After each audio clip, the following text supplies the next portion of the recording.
जहां जहां सदाशिव जाते हैं, श्री आदिशक्ति भी उन्हीं स्थानों पर जाती है। एक दिन नाश्ते के बाद हम सब योगी जन श्री माताजी के चारों ओर बैठे हुए थे। कोली जी ने श्री माताजी से पूछा कि माँ, क्या मेरे दादाजी के जमाने की ये कहानी सत्य हो सकती है? इसके बाद उन्होंने पूरी कहानी सुनाई, जो इस प्रकार से है। मेरे दादाजी के जमाने में एक बार एक योगी यहाँ आया। वह अत्यंत रूपवान और बलिष्ठ था। एक दिन वह समुद्र के किनारे टहल रहा था। उसने वहाँ के मछुआरों से पूछा कि आप लोग मछली पकड़कर वापस आ गए हैं।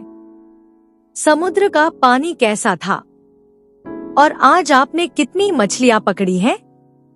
एक मछुआरे ने मजाक में कहा कि समुद्र में मछलियों से ज्यादा तो पत्थर ही थे।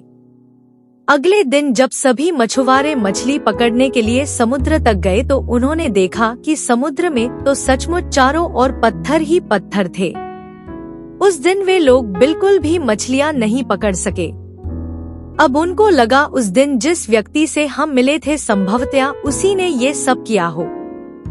उन्हें अपनी गलती का एहसास हुआ और वे सब उन महात्मा को ढूंढने के लिए निकल पड़े। कुछ दूर तक चलने के बाद उन लोगों को बरगद के पेड़ के नीचे बैठे हुए वही महात्मा दिखाई पड़े। उनकी आंखें बंद थी। संभवतया वह ध्यान मग्न थे। जिस मछुआरे ने उनसे मजाक किया था वह दौड़कर उनके चरणों में गिर गया और उनसे हाथ जोड़कर माफी मांगने लगा। महात्मा जी ने उसको तथास्तु कहा और कहा, जाओ, सब कुछ ठीक हो जाएगा। उस दिन के बाद सभी गांव के लोग उस बरगद के वृक्ष की पूजा करने लगे।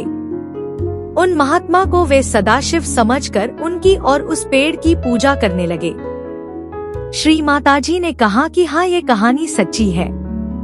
माँ ने कहा कि जहाँ जहाँ सदाशिव जाते हैं, श्री आदिशक्ति भी उन्हीं स्थानों पर जाती है और यही कारण है कि आज मैं यहाँ आई हूँ। इसके बाद हम सब योगी श्री माताजी के साथ समुद्र तट पर गए। माँ समुद्र पर नंगे पैर चल रही थी। जय श्री माताजी।